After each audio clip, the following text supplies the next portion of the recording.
तमहं सर्वदा वन्दे श्रीमद्वल्लभनन्दनम् अज्ञानञ्जनशलाकया चक्षुरुन्मीलितं तस्मै नमामि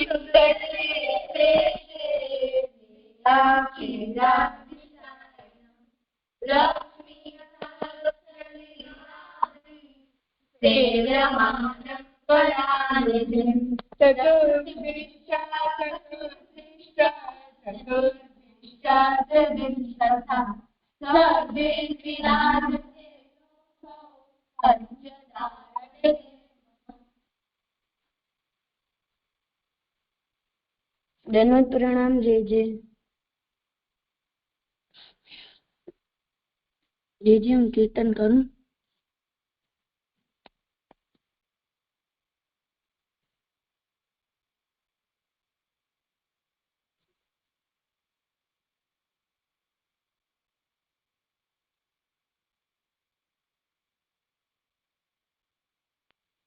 हाँ कर रातेश। सब ब्रज को श्रृंगार प्रगट्यो सब ब्रज को श्रृंगार सब ब्रज को श्रृंगार प्रगट्यो सब ब्रज को श्रृंगार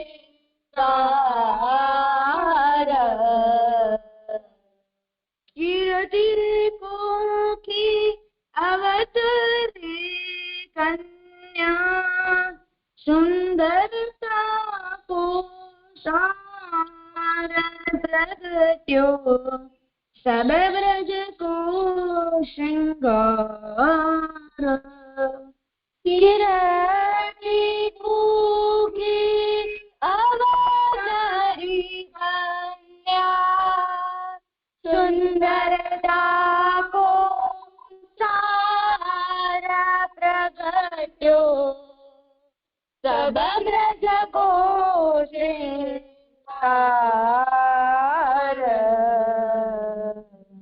नख शिख रूप कहालो बरनो कोटि मदन बलिहार नख शिख रूप कहालो बरनो कोटि मदन बलिहार परमानंद वृषभानंदिनी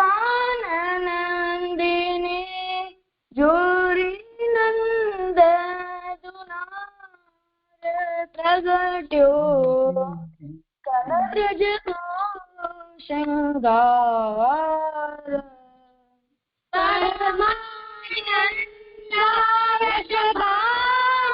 वृषभानंदिनी जोरी प्रगट्यो सब ब्रज को श्रृंगार सब ब्रज को प्रगट्यो सब ब्रज को श्रृंगार सब ब्रज को श्रृंगार प्रगट्यो सब ब्रज को श्रृंगार कीर्ति मुख अवतरी कन्या सुंदरता को सार प्रगट्यो सब ब्रज को श्रृंगार नख शिख रूप कहालो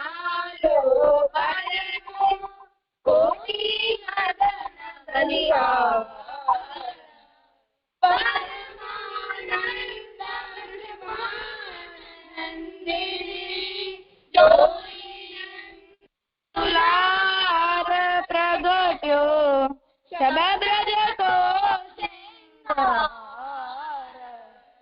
સબબ્રજ કો શૃંગાર પ્રગટ્યો સબબ્રજ કો શૃંગાર.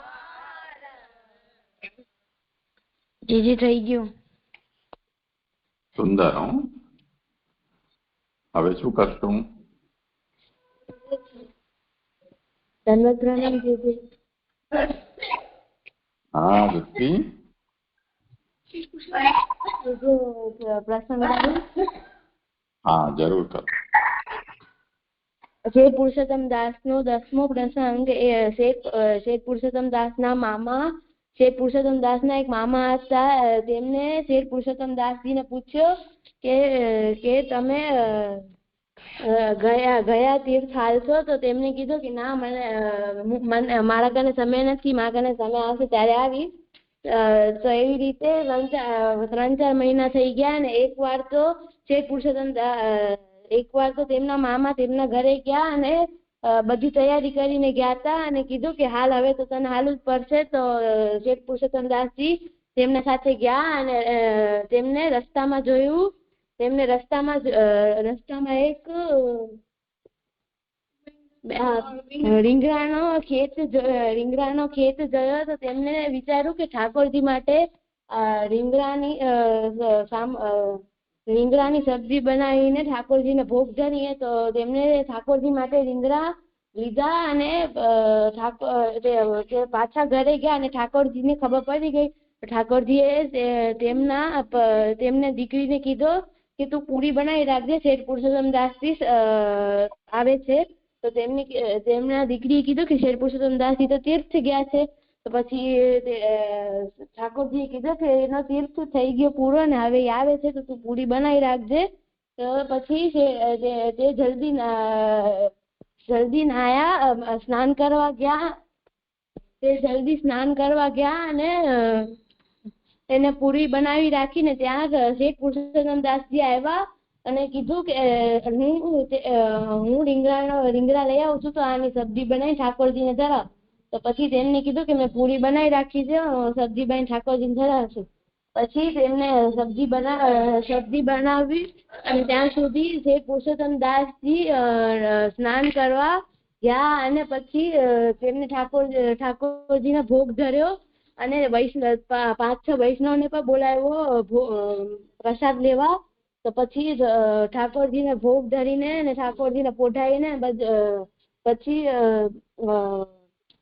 વૈષ્ણવને પણ મહાપ્રસાદ લેવડાવ્યો અને પોતે પણ લીધો. ને પછી 3-4 દિવસ પછી તેમના મામાએ કીધું કે શેઠ તું આજે અડધા રસ્તે ક્યાં વહી ગયો હતો? તો પછી તેમને કીધું કે મને કઈ કામ આવી ગયો હતો ઘરનો, એટલે હું ગયો હતો.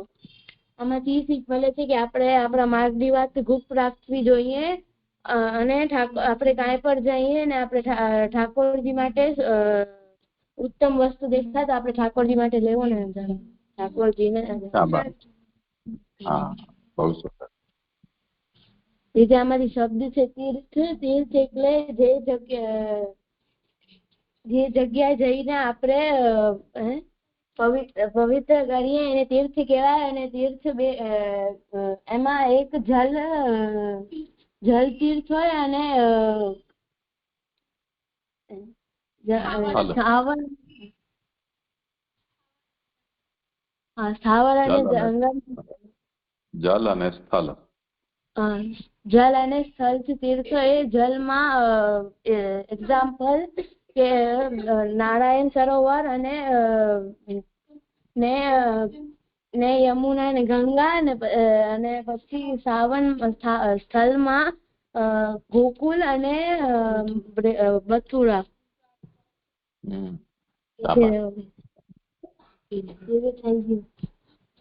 થઈ ગયું. બહુ સારું. કોઈને કઈ કહેવાનું છે? આમાં હજી એક શબ્દ છે રાજભોગ. રાજભોગ એટલે કે રાજા કી તરફ એટલે રાજભોગ એટલે એના શબ્દનો અર્થ એવી રીતે થાય. રાજભોગ બપોરનો મેઇન ભોગ હોય. પુષ્ટિ માર્ગની પરંપરા પ્રમાણે રાજભોગમાં તુલસી પત્ર પધરાવવામાં આવે છે અને રાજભોગમાં દૂધ, દહીં, અંસખડી, સખડી બધી જ સામગ્રી ધરાવવામાં આવે છે.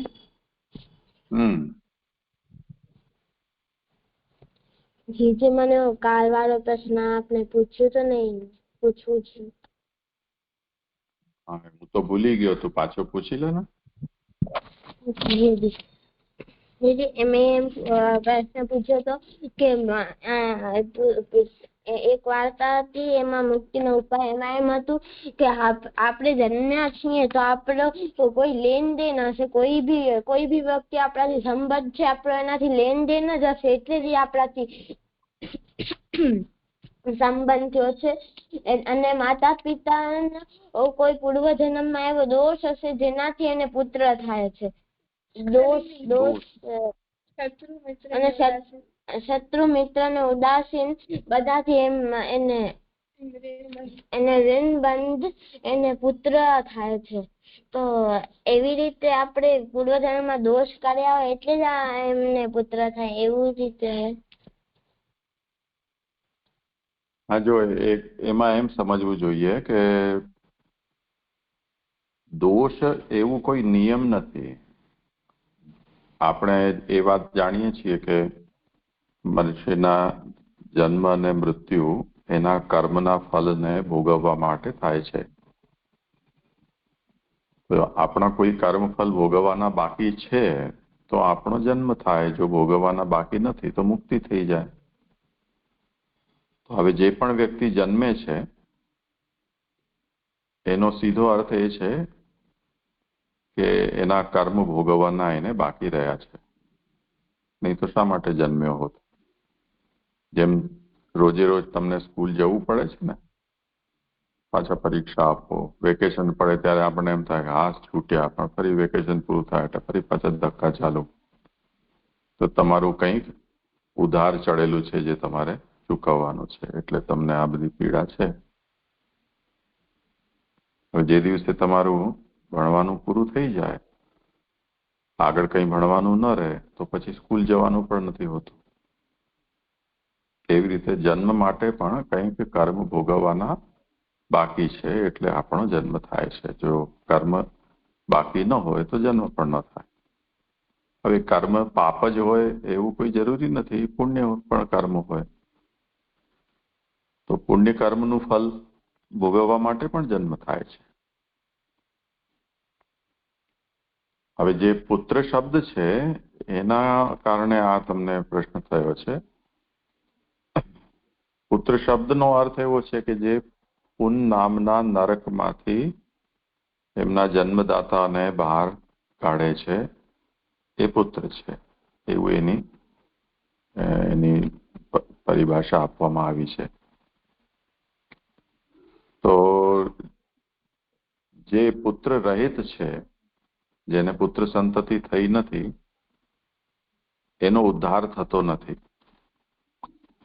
એનું કારણ શું કે જેને પુત્ર ન હોય એની ઉત્તર ક્રિયા કોણ કરે?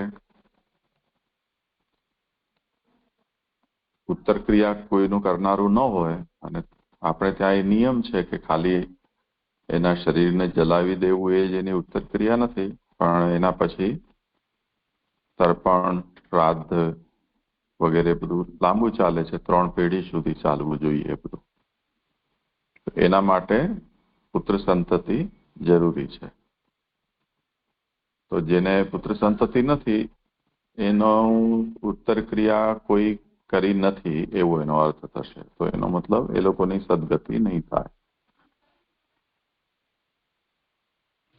એટલે આપણે એમ કહીએ છીએ કે જે પુત્ર છે એ પાપનો નાશ કરનારો છે, માતા પિતાના, અથવા એમને નરકમાંથી બચાવનારો છે. દરેકના વિકલ્પ તો છે જ. આ તો આપણે તે પ્રશ્ન કર્યો એનો અર્થ છે, પણ દરેકના વિકલ્પ છે. જેમ પુત્ર ન હોય તો કોઈને પુત્ર બનાવી લો, દત્તક લઈ લો, તો તો એડોપ્ટ કરીને પણ પુત્ર તો મળે ને. પુત્ર નથી અને પુત્રી છે તો પુત્રીનો પુત્ર પણ માતા પિતા એટલે એને જે નાના નાની છે એના દૌહિત્રને પણ પોતાનો પુત્રનો વારસો આપી શકે, એ પણ એમની ક્રિયા કરી શકે. કોઈ સગામાં હોય એ પણ એમના કલ્યાણ માટે એમની ઉત્તર ક્રિયા કરી શકે છે. તો મૂળ વસ્તુ પુત્રથી એટલો બધો તાત્પર્ય નથી, પણ મૃત્યુ પછીની જે ક્રિયાઓ છે, ઉત્તર ક્રિયા જેને કહેવાય, એ બધી નોર્મલી પુત્ર હોય તો એ જ કરે, બીજો શું કામ એ ઉપાધિ લે. પણ અગર કોઈ બીજી વ્યક્તિ એ ક્રિયા કરી રહી છે તો એનો ઉદ્ધાર થાય છે માતા પિતાનો. તો એ જે ક્રિયા કરનારો છે એણે પણ પુત્રને કરવાનું કર્મ એણે કર્યું છે એમ કહેવાશે. તો એ એમનાથી પેદા થયેલો પુત્ર નથી, પરંતુ એણે જવાબદારી પુત્રની જ નિભાવી છે એવું એનો અર્થ થશે. રામાયણ મહાભારત વગેરે છે એની અંદર બંનેમાં આવા વર્ણન આવે છે કે કૌરવો છે એમનો બધા જ સફાયો થઈ ગયો તો એમની ઉત્તર ક્રિયા કરનારું પણ કોઈ બચ્યું નહીં. તો ભગવાને યુધિષ્ઠિરને કહીને બધાની ઉત્તર ક્રિયા પાંડવોએ કરી. તે જ રીતે રાવણ વગેરે છે એ લોકો બધા પણ જ્યારે યુદ્ધમાં માર્યા ગયા તો રામચંદ્રજીએ વિભીષણને કહીને અને બધાની ઉત્તર ક્રિયા કરાવડાવી. અને તે વખતે બધા લોકોમાં બહુ ગણગણાટ થયો, ચર્ચા થઈ કે રાવણ આટલો દુષ્ટ હતો તો એના પછી આ બધું કરવાની શું જરૂર છે, ભલે ને નરકમાં પડે. તો રામચંદ્રજીએ ત્યાં એક બહુ સુંદર વાત કહી કે મરણાંતાની વૈરાણી. વેરઝેર જે છે પરસ્પર, એ માણસ જીવતો હોય ત્યાં સુધી ઠીક છે, પણ મર્યા પછી વેરઝેર ન હોવો જોઈએ. જો મર્યા પછી પણ આપણા મનમાં કોઈના પ્રત્યે એટલું બધું ક્રોધ દ્વેષ ભરાયેલું છે તો સામેવાળી વ્યક્તિ તો મરી ગઈ છે પણ તમારા મનમાં એ જીવતો છે તો એ તમને જ પરેશાન કરશે. એટલે જ્યાં સુધી આપણે કોઈ નુકસાન કરે છે ત્યાં સુધી આપણે એનું પણ નુકસાન કરીએ એ જુદી વસ્તુ છે. એ મારવા આવે તો આપણે એને મારીએ એ પણ બરોબર છે. હવે મરી ગયો તો એને મનમાંથી પણ મારી નાખો, હવે મનમાં એને જીવતો ન રાખો. તો રામચંદ્રજીએ બધા જે પણ રાક્ષસો ને વીર યોદ્ધાઓ બધા જેમનું મૃત્યુ થયું એ બધાનું પણ ત્યાં કરાવડાવ્યું. કેમ કે જો એ કર્મ ન થાય તો પછી એમની સદગતિ ન થાય, એટલે એ જરૂરી છે. હવે એ બધું કર્મ ઉત્તર ક્રિયા છે એ પુત્ર કરે છે, એને કારણે એમ કહેવાય છે કે પુત્ર છે એ નરકમાંથી એમને બચાવે છે માતા પિતા. સમજાયું વિષય? જી જી જી, મને એમ સમજાયું કે પુત્ર એને થતો નથી, એને એમને ઓછી એમનો ઉદ્ધાર નહીં થાય. પુત્ર થશે તો એનો ઉદ્ધાર થશે. આપણે જન્મ્યા છીએ એટલે કે આપણો કોઈ આપણે મુક્તિ એટલે નથી મળી, ઉદ્ધાર નથી થયો કે આપણો કોઈ આપણો પુણ્ય જે કર્યો છે, કર્મ કર્યો છે ઈ બાકી હશે કે જે દોષ કર્મ કે પાપ કર્મ કર્યો છે ઈ બાકી હશે. એટલા માટે આપણે મુક્તિ નહીં મળે, એટલે ઈ પૂરો થશે ને પછી જ આપણે મુક્તિ મળશે. ને આપણો પુત્રનો એમ આપે એમ સમજાવ્યું કે પુત્રનો એમ છે કે પુણ્ય એટલે કે નામના નર્કમાંથી એમના જન્મદાતાને એમ પુત્ર એમને બચાવે છે. એમ હવે એમાં કોઈને પુત્ર ન હોય તો અને એમને તો શું કરવાનું? તો એમને ઓપ્શન છે કે કોઈ બીજા પુત્ર એડોપ્ટ કરી લઈએ કે પોતાનો કોઈ સગા હોય એમને પુત્ર તો ઈ બી એમનો કરી શકે. જેમ કે આપણે ઉદાહરણ આપ્યો કે મહાભારતમાં બધા કૌરવનો નાશ થઈ ગયો તો પછી મહાપ્રભુ ના તો પછી ઠાકોરજીએ યુધિષ્ઠિર અને પાંડવોથી એમને કૌરવોનો ઉદ્ધાર કરાવ્યો. એમનો જે સંસ્કાર હતા બાકી ઈ કરાવ્યા અને એમ જ આપે પછી રામાયણનો બે એક ઉદાહરણ આપ્યો કે આપણે રામજીએ રાવણનો એમનો મૃત્યુ થઈ ગઈ પછી એમનો સંસ્કાર કરવા એમને કીધું. એમને કોઈને વિભીષણને કીધું કે આનો સંસ્કાર કરીને નાખો તો પછી બધા જે એમ બધામાં વાત ચાલુ થઈ ગઈ કે આત્મા દુશ્મન થઈ ભલે એમ જ પડે ભલે નરકમાં પડ્યો તો એમને ભલે નરકમાં પડ્યો એમ કીધું. પછી રામજીએ એમ કીધું કે ના કે આપણે જ્યાં સુધી જન્મ છે ત્યાં સુધી જ આપણે એનાથી વેર જે રાખવી જોઈએ. એના પછી મળી જાય એના પછી આપણે એનાથી વેર જે ના રાખવી જોઈએ કારણ કે એના પછી ઈ તો મળી ગયો છે એને તો કઈ નહીં થાય પણ આપણે જે એના વિશે એમ વિચારે છે એ એમના મનમાં હજી જીવતો જ રહેશે એટલે એમ દોષ આપતો જ રહેશે. મને એમ સમજાય.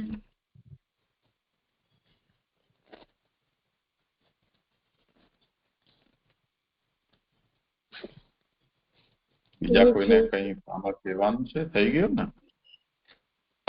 ચલો હવે આપણે નવું સ્તોત્ર શરૂ કર્યું છે એ કરી લો.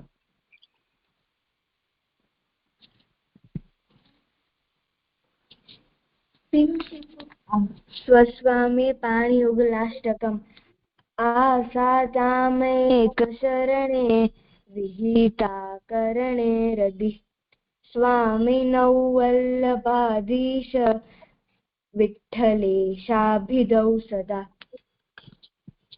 જો આમાં તમારી એ ભૂલ હજી ચાલુ જ છે. વિહિતા એમ નહીં, વિહિતા. વિહિતા ઈ ઉપર જરા પણ જોર નથી આપવાનું. વિહિતા કરણે વિહિતા વિહિતા એવું બોલો.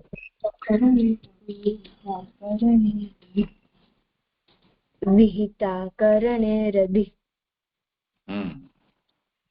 શાબાશ. કરો બીજા કરો.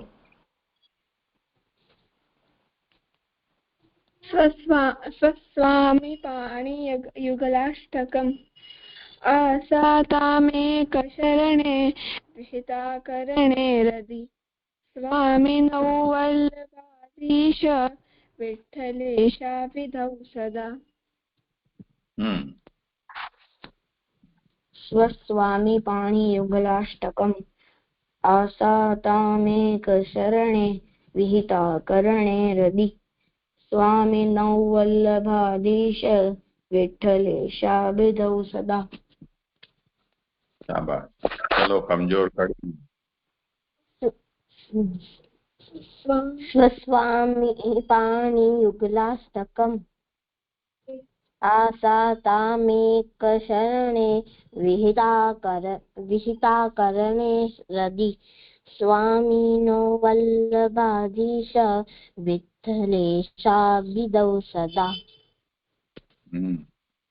હજી તમને વિહિતા કરણેમાં જોઈએ એવું કોન્ફિડન્સ નથી આવતો એટલે દીર્ઘ ન થઈ જાય એ બીકને માર્યા તમે એને થોડું અનનેચરલી બોલો છો. કોઈ જલ્દી બોલી દે છે, કોઈ કંઈક બીજું કરે છે. પણ જેમ આપણે અક્ષરનો ઉચ્ચાર કરીએ છીએ એ રીતે એક જ ગતિથી એનો ઉચ્ચાર કરવાનો પ્રયાસ કરવો. આસાતામેક શરણે વિહિતા કરણે હૃદિ સ્વામિનૌ વલ્લભાધીશ વિઠ્ઠલેશાભિધૌ સદા. એમ એક એક અક્ષર એક એક માત્રા એની સ્પષ્ટ સમજાય એવી રીતે બોલવાનો પ્રયાસ કરો. આ કીર્તન હાથ ઊંચો કરે છે. કંઈ કેવું છે કીર્તન? જી મને આ કેવું છે શ્લોક. અચ્છા, તો કહી દે. સ્વસ્વામી પાણી યુગલામતકમ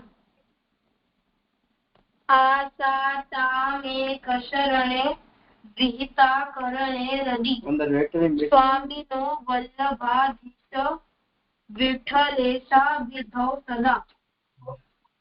આસાતામે કશરણે વિહિતા કરણે રદી સ્વામીનો વલ્લભાધીશ વિઠ્ઠલેશા વિધૌ સદા. આભાર. અમે આજે બહુ રાજી થઈ ગયા. ચલો, કીર્તન કર્યું. હવે તું બોલે ને તો સ્પીકર બંધ કરીને બોલ્યા કર. આજુબાજુનો અવાજ આવે છે કોઈ કોઈનો. ચલો હવે મ્યુટ કરી દે. આગળનો શ્લોક કરીએ.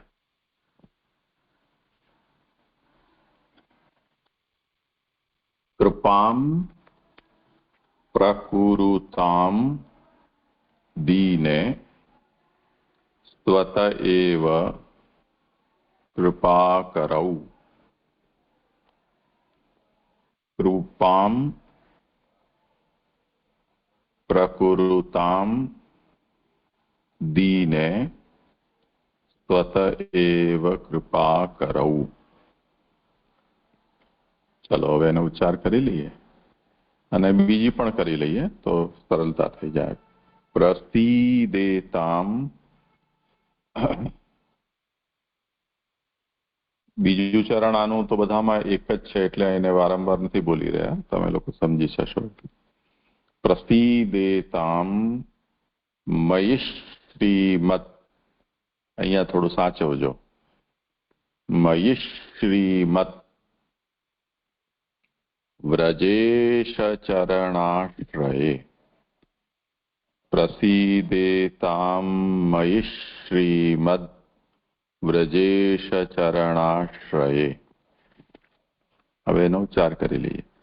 કૃપામ પ્રકુરુતામ દીને સ્વત એવ કૃપા કરૌ. અહીંયા પણ સાચવજો. સ્વત એવ કૃપા એમ નથી બોલવાનું. સ્વત એવ કૃપા કરૌ સ્વામિનૌ વલ્લભાધીશ વિઠ્ઠલેશાભિધૌ સદા. પ્રસીદેતામ મયી શ્રીમદ વ્રજેશ ચરણાશ્રયે. સ્વામિનૌ વલ્લભાધીશ વિઠ્ઠલેશાભિધૌ સદા. ચલો કરો.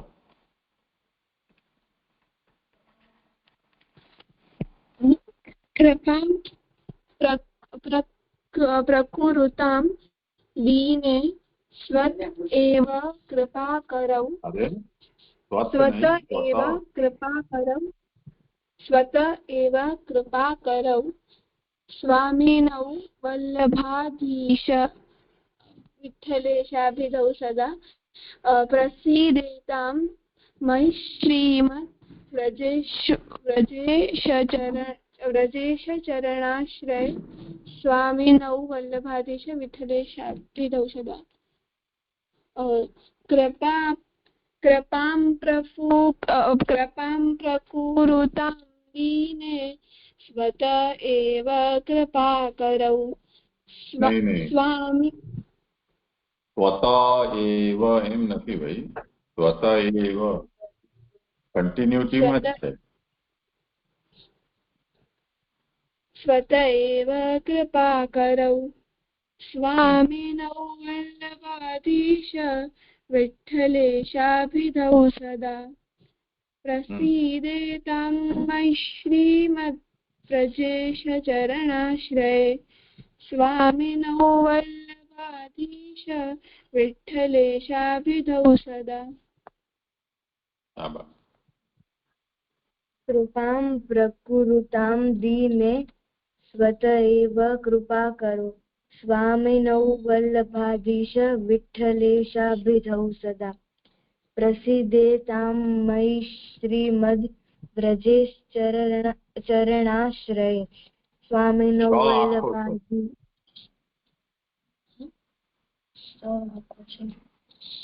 श्रीमद् व्रजेश्चरणाश्रये अरे आखो छे व्रजेश व्रजेश नहीं श्रीमद् व्रजेश चरणाश्रये स्वामिनौ वल्लभाधीश विठ्ठले शाभिदौ सदा कृपां प्रकुरुतां दीने स्वतैव कृपा करो स्वामिनौ वल्लभाधीश विठ्ठले शाभिदौ सदा प्रसीदेतां मयि श्रीमद् व्रजेश चरणाश्रये स्वामिनौ वल्लभाधीश विठ्ठले शाभिदौ सदा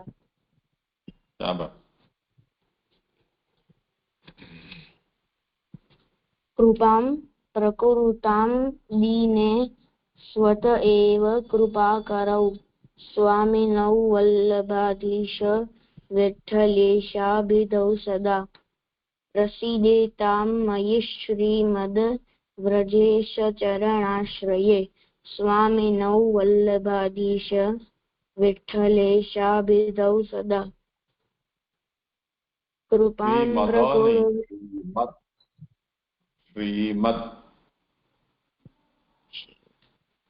श्रीमद्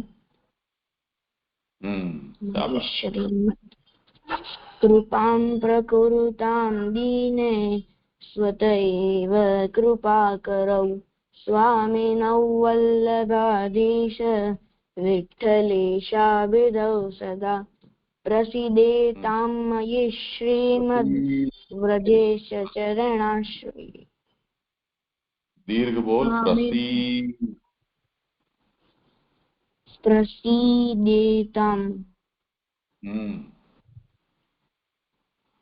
प्रसीदेतां मयि श्रीमद् व्रजेश चरणाश्रये स्वामिनौ वल्लभाधीश विठ्ठलेशाभिधौ सदा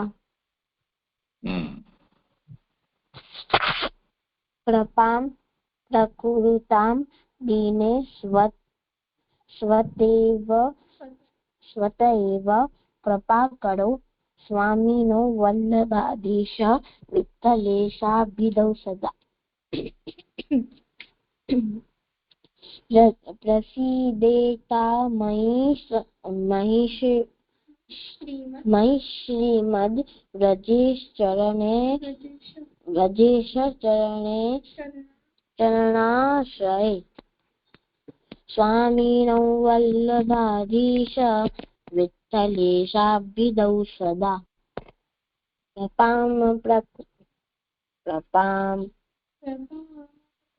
कृपां प्रकुरुतां दीने स्वतैव कृपा करो स्वामिनौ वल्लभाधीश विठ्ठलेशाभिधौ सदा प्रसीदेतां मयि श्रीमद् व्रजेश चरणाश्रये स्वामिनौ वल्लभाधीश विठ्ठलेशाभिधौ सदा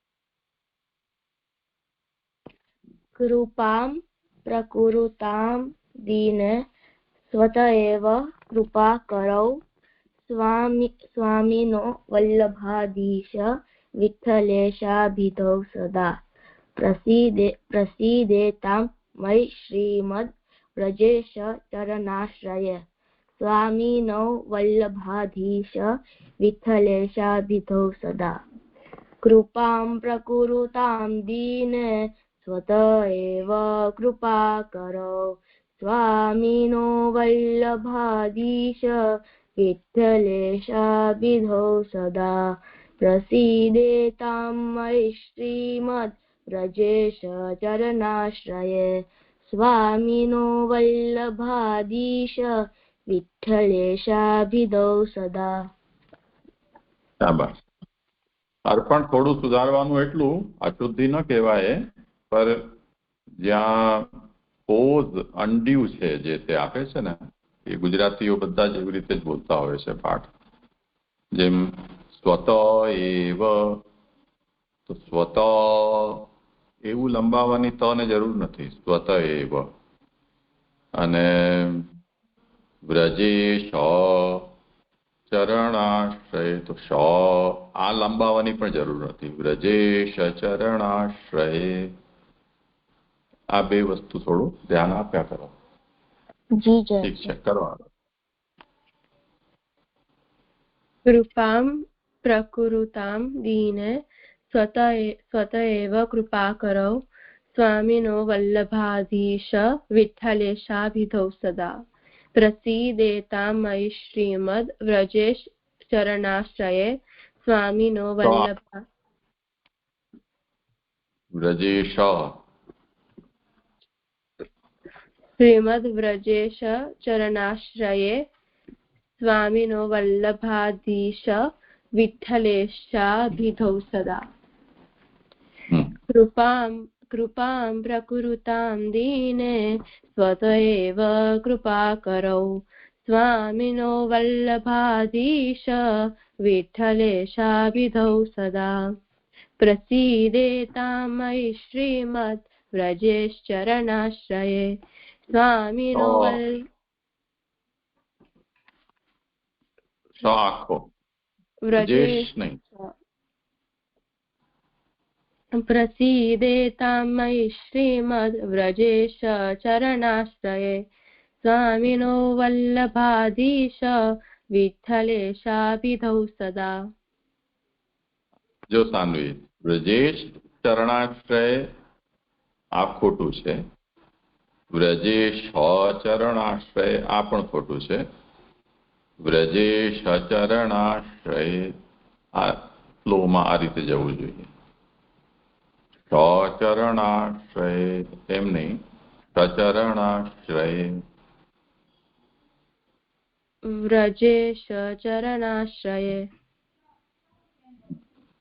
ઠીક છે. ચલો કીર્તન કુમાર, બોલવાના છો? જી જય. કૃપામ પ્રકુરુતામ સ્વત એવ કૃપા કરો વિઠ્ઠલેશાભિધૌ સદા. પ્રસીદેતામ મયી શ્રીમદ વ્રજેશ ચરણાશ્રયે સ્વામિનો વિઠ્ઠલેશાભિધૌ સદા. તું કીર્તન તું બોલ્યો કે વિશાખા બોલી તારી માં? જીજી હું બોલ્યો. અચ્છા અચ્છા, મને કન્ફ્યુઝન થઈ ગયું છે. સારું સારું. તારો નેટવર્ક થોડું કમજોર છે એટલે અવાજ બ્રેક થઈને આવી તો મને બહુ સમજાયું નહીં, પણ જોઈએ કાલે જોઈશું જે હશે તે. જીજી બીજી વાર બોલો. ના, હમણાં ચાલશે. બીજું તો સ્પીકર પણ ચાલુ રાખ્યું છે, સ્પીકર બંધ કરીને બોલ્યા કર હવેથી. જી જીજી. ચલો હવે કેટલા વાગ્યા? કેટલો સમય રહી ગયો આજે? કઈ વાંધો નહીં, કાલનું આવર્તન કરી લઈએ.